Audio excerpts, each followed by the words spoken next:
Aleluia.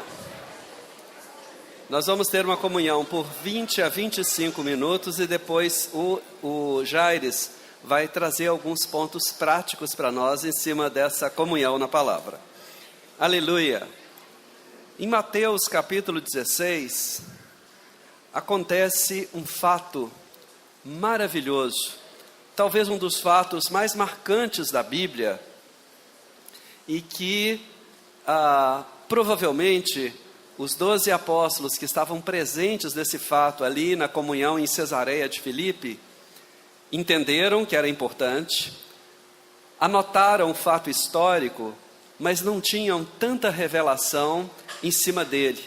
Mais tarde, Deus teve de chamar Paulo, preparar Paulo, levá-lo à experiência de terceiro céu, onde todo o sentimento desses versículos de Mateus 16, a revelação de Cristo e a igreja, o grande mistério do universo, que esteve oculto por séculos, gerações, ninguém sabia, ninguém compreendia, era um grande mistério, foi revelado em Mateus 16, mas até Paulo, ele ainda permaneceu misterioso, apenas como um fato histórico.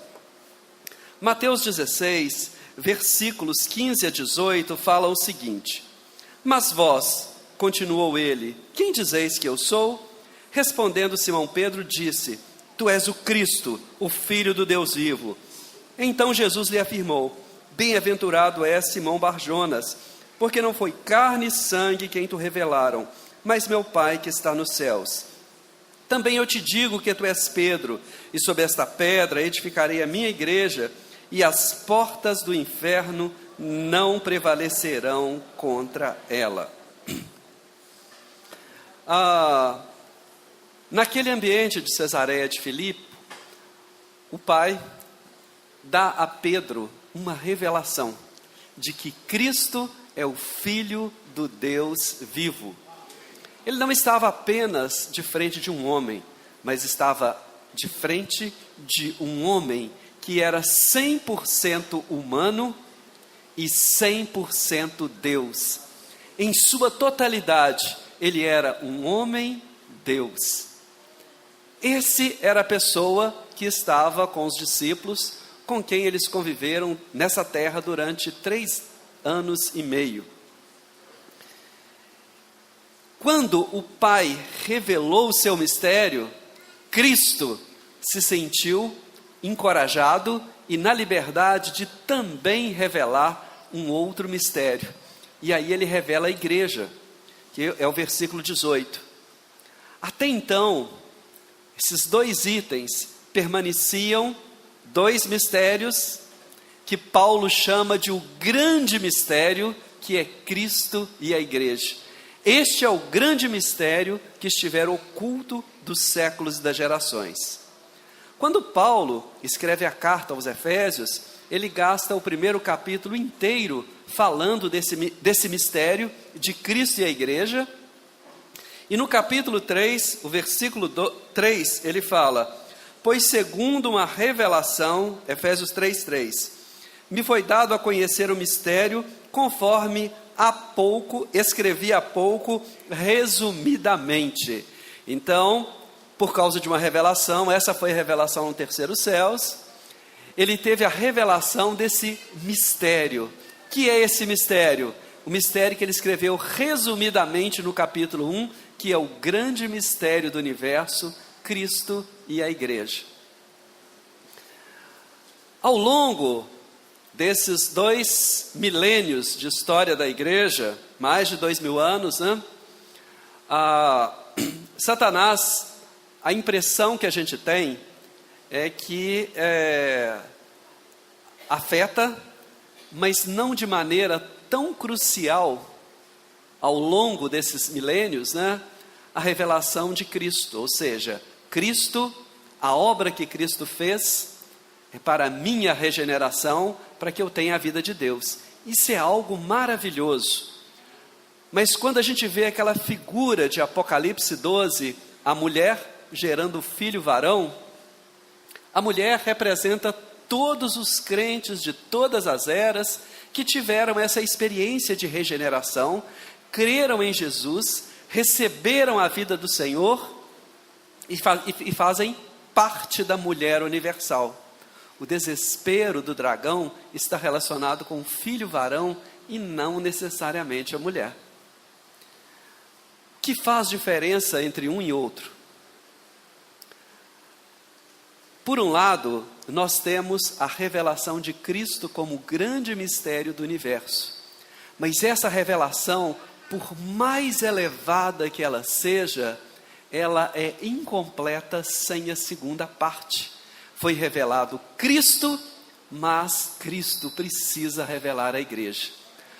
O Cristo no qual eu criei, me libertou dos meus pecados por meio do derramar do seu sangue precioso, e que como Espírito veio morar dentro de mim, deseja completar essa revelação. O Pai revelou Cristo para mim num dia glorioso, quando eu o recebi como meu Senhor, como meu Salvador. E agora, esse mesmo Cristo que habita dentro de mim como Espírito, deseja completar essa revelação, me revelando a igreja. Só então, o grande mistério do universo estará completo em mim, Cristo e a igreja. Muitos de vocês, amados irmãos e irmãs, estão reunindo conosco há menos tempo e ficam incomodados porque chega aqui e não vê nenhuma placa identificando igreja tal. As pessoas te perguntam, falam assim, onde é que se reúne? Não sei, é um lugar. Lá é assim, é assado, mas fica constrangido porque por mais de 2000 anos as pessoas têm dito repetidamente, eu me reúno na igreja A. Aí fala, o outro fala, não, a minha igreja é a igreja B, lá é bom demais, o pastor é jovem, e é assim, e é assado, e lá o louvor é maravilhoso. A outra fala assim, mas na minha igreja, lá tem revelação, tem isso, tem dons do Espírito Santo. E o outro fala, não, mas na minha igreja tem o melhor coral da cidade. E outro dia, uma pessoa me falou, olha, eu sou daquela igreja que está lá do outro lado do lago. Nós construímos aquela igreja em 3 meses. O que é a igreja? Quando nós vemos todas essas coisas, nos assusta porque houve uma grande degeneração do conceito tão valioso que tem o mesmo peso, o mesmo valor de Cristo na história do universo. Foram colocados lado a lado com o mesmo peso em Mateus capítulo 16, Cristo e a igreja. Por que os dois têm o mesmo valor? Porque um corpo só é completo se tiver a cabeça e o restante do corpo. A igreja é o corpo de Cristo e Cristo é a cabeça da igreja. Nós não tratamos esses 2 itens de maneira separada. Então, por exemplo, eu não digo para você, irmão, irmão, fala para o seu corpo para amarrar o sapato, que o sapato dele está desamarrado. Não são 2 coisas. Eu digo para o irmão, falei para a cabeça, falei para o corpo, falei tudo. Mas dentro da história da igreja, isso tem sido tratada de maneira separada, como se Cristo estivesse numa sala de anatomia, com todas as partes separadas e sem vida. Isso se tornou boa parte da experiência dos cristãos ao longo dos últimos séculos. E hoje nós temos sido alertados com relação a isso. Nós vamos falar nesses poucos minutos, alguns aspectos.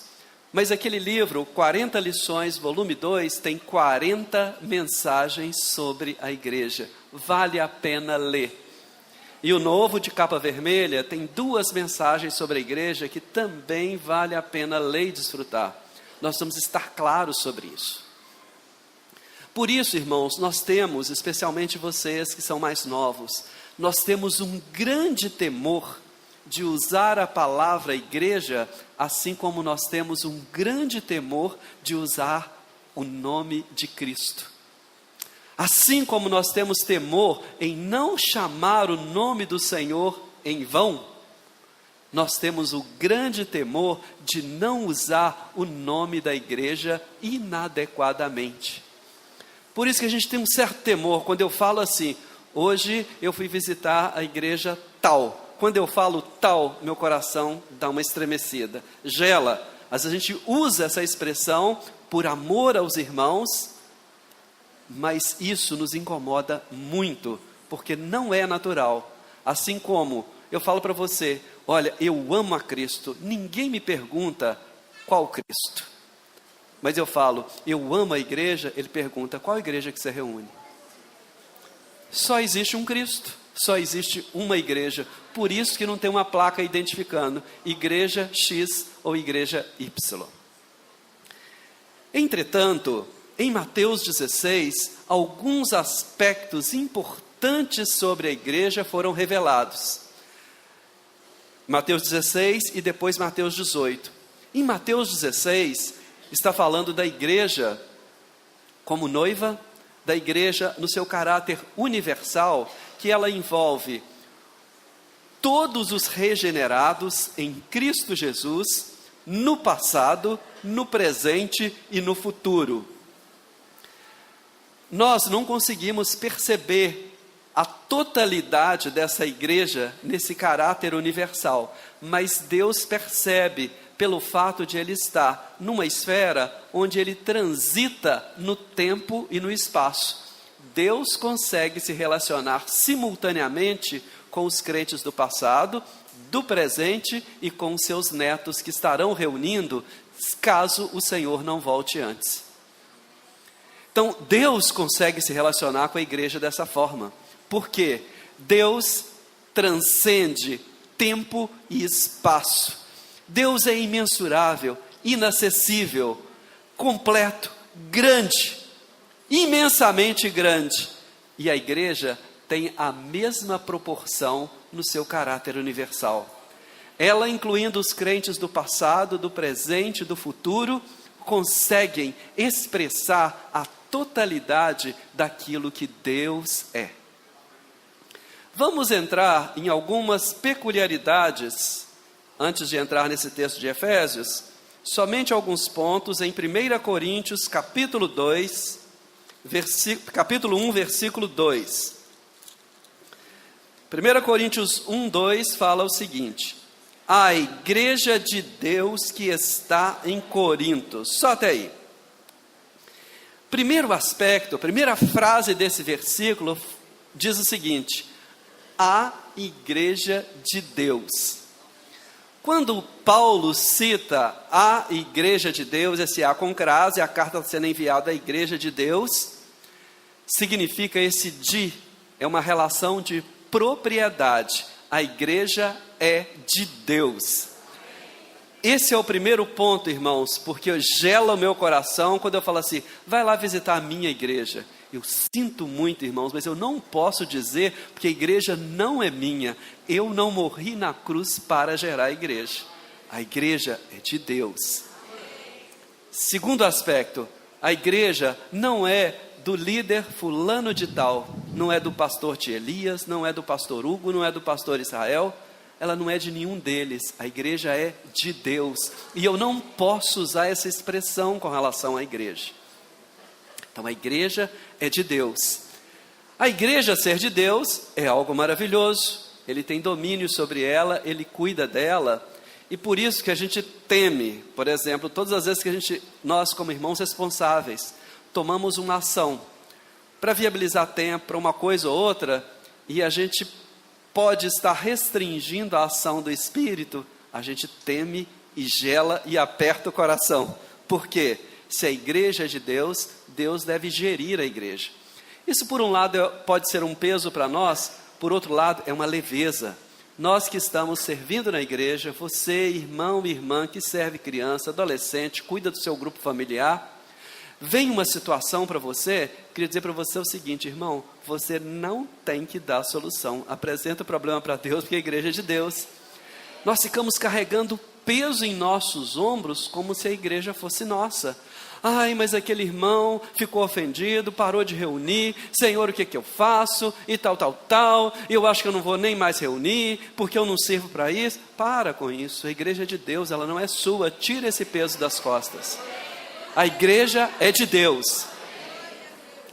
Pelo fato da igreja ser de Deus, ela foi gerada pela obra redentora de Cristo. E a propriedade de Deus na igreja é a vida dele que está dentro de nós. A igreja é constituída pela somatória da vida de Deus que está dentro de cada um dos regenerados. Só que tem um detalhe: todos nós que fomos regenerados, Deus regenerou um ser que tem corpo, alma e espírito. Com o espírito eu me relaciono com Deus, com a alma eu me relaciono com as pessoas, com os irmãos, e com o corpo eu não somente transporto a alma e o espírito, mas eu me prendo ao tempo. Estar preso ao tempo é algo maravilhoso, porque Deus fala: olha, isto te traz você para a terra, o seu corpo te traz para a terra. Por isso que Paulo fala em Romanos 12:1, para apresentar o corpo. Não tem jeito de eu ser um irmão que vive a vida da igreja, que serve, que cuida das pessoas apenas na oração, apenas via WhatsApp, apenas via... Tem que apresentar o corpo e servir e cuidar. Então, as três partes nossas estão na igreja, mas a regeneração, ela começou no meu espírito. A minha relação com Deus, ela flui tudo bem, mas o processo de transformação da minha alma está acontecendo. Deus está ganhando pouco a pouco a minha alma. E a nossa relação com os irmãos no dia a dia depende 100%, aliás, 95% da nossa alma e 5% do corpo para transportar a alma. Então, por um lado, a igreja é de Deus. Mas, se eu deixo dar vazão muito à minha alma, ou seguro o processo de transformação, de maneira prática, quando eu deveria encontrar com Deus, vocês esbarram na alma do Israel, e esse é um problema. Por quê? A minha alma está em processo de transformação, ela está cheia de elementos que não são a natureza de Cristo e que não fazem parte da igreja. Então, por isso que a gente fala: estive visitando a igreja em Belo Horizonte, mas os irmãos de lá não têm amor. Os irmãos da igreja em Belo Horizonte não têm amor. Eu ia dizer para o seguinte: o elemento Cristo que está nos irmãos é cheio de amor, e ele que constitui a igreja em Belo Horizonte. O restante da minha alma que não foi transformado é um subproduto que precisa ser expurgado da igreja. Retirado, porque ele não faz parte da igreja. Ele é um efeito colateral. Você toma um remédio, está com um problema, eu estou com artrose, vou tomar um remédio para artrose, eu leio lá a bula, está cheio de efeito colateral. Então,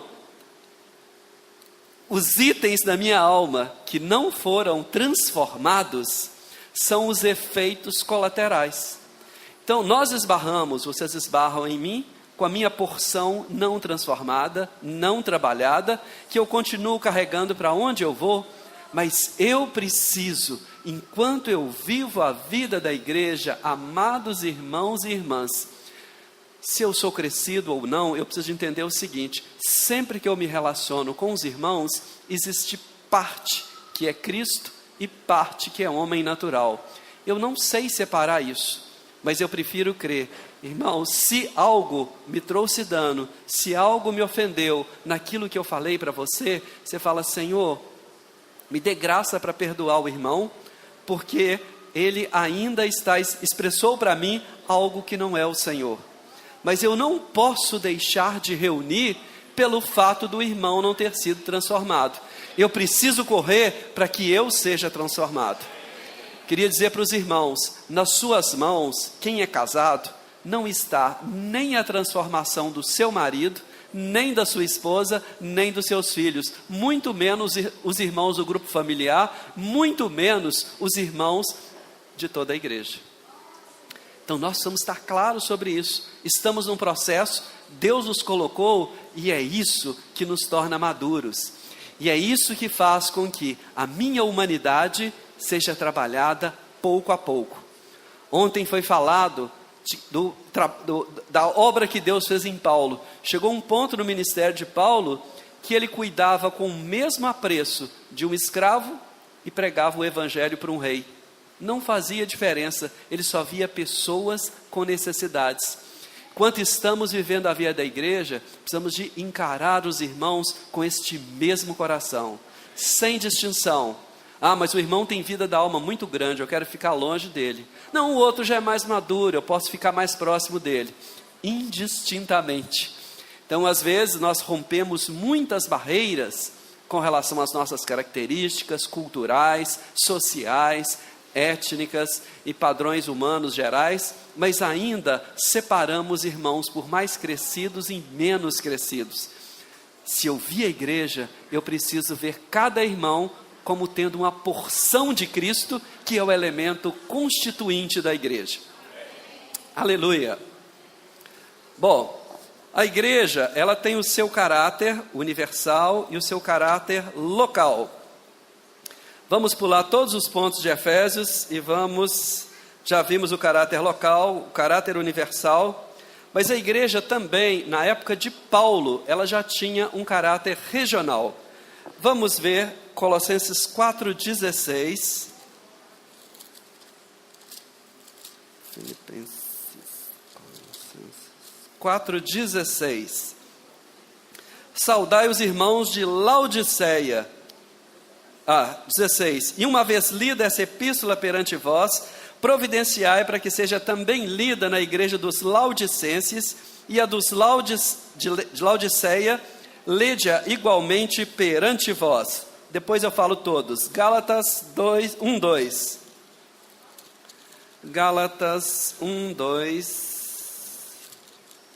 E todos os irmãos, meus companheiros, às igrejas da Galácia. 1 Coríntios 14:19. 14:19. Contudo, não é esse versículo. Bom, o que é esse versículo também? Esse de 1 Coríntios 16:19. As igrejas da Ásia vos saúdam. Só essa frase.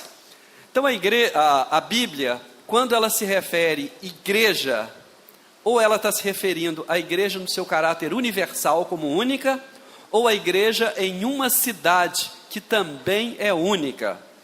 Então, quando te pergunto, você fala assim, olha, eu reúno na igreja em Belo Horizonte. Mas qual igreja em Belo Horizonte? A igreja em Belo Horizonte. Como assim? Olha, a igreja em Belo Horizonte inclui todos os regenerados que moram em Belo Horizonte, desde o Céu Azul até o Belvedere. Então, todos os crentes que estão no limite, tá chegando lá na divisa de Ibirité, Barreiro, a igreja em Belo Horizonte incluiu todos ali. Zona Leste, na divisa de Sabará, estamos lá. Eu sou da igreja em Belo Horizonte, eu sou crente, eu moro em Belo Horizonte, eu faço parte dela. Mas aí tem gente demais?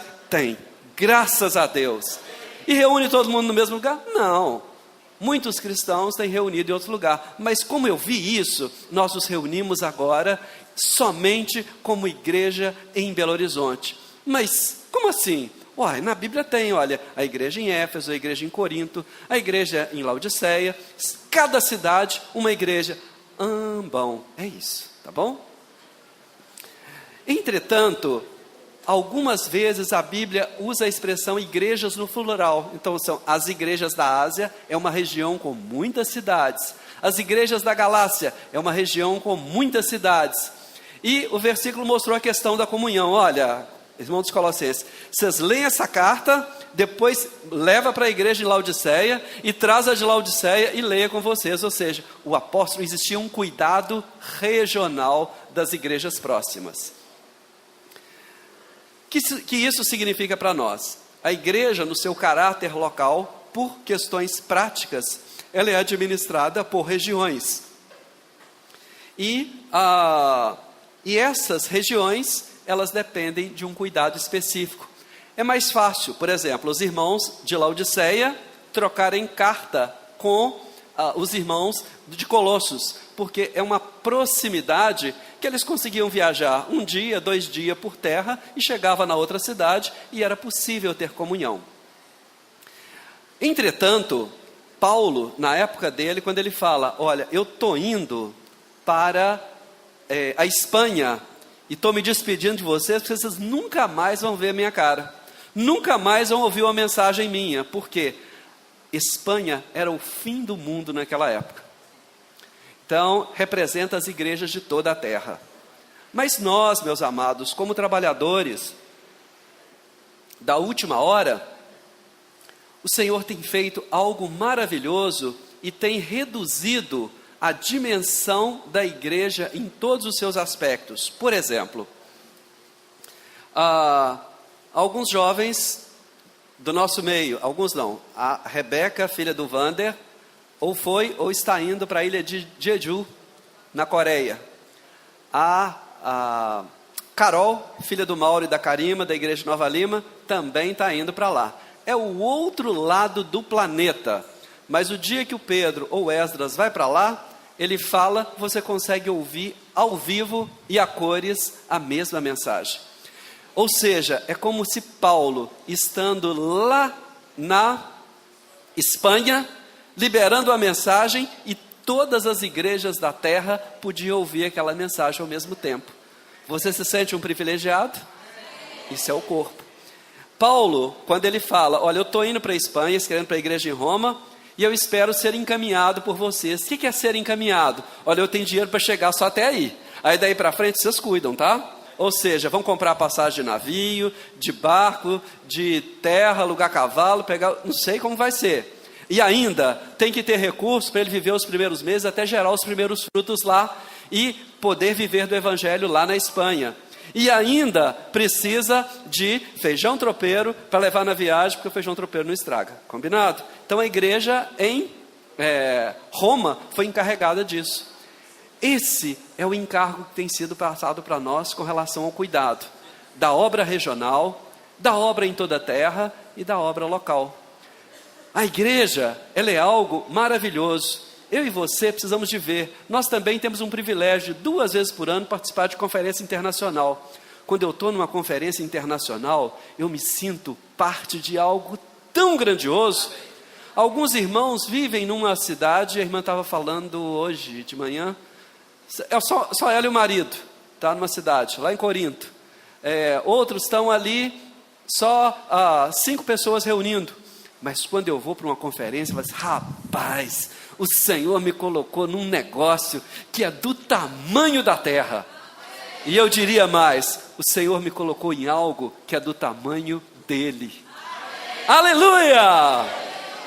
E eu posso, de maneira prática, viver, praticar e participar de todos esses itens no avanço, no acréscimo, daquilo que Deus planejou, daquilo que Deus é e daquilo que Deus tem. Jaires, você continua.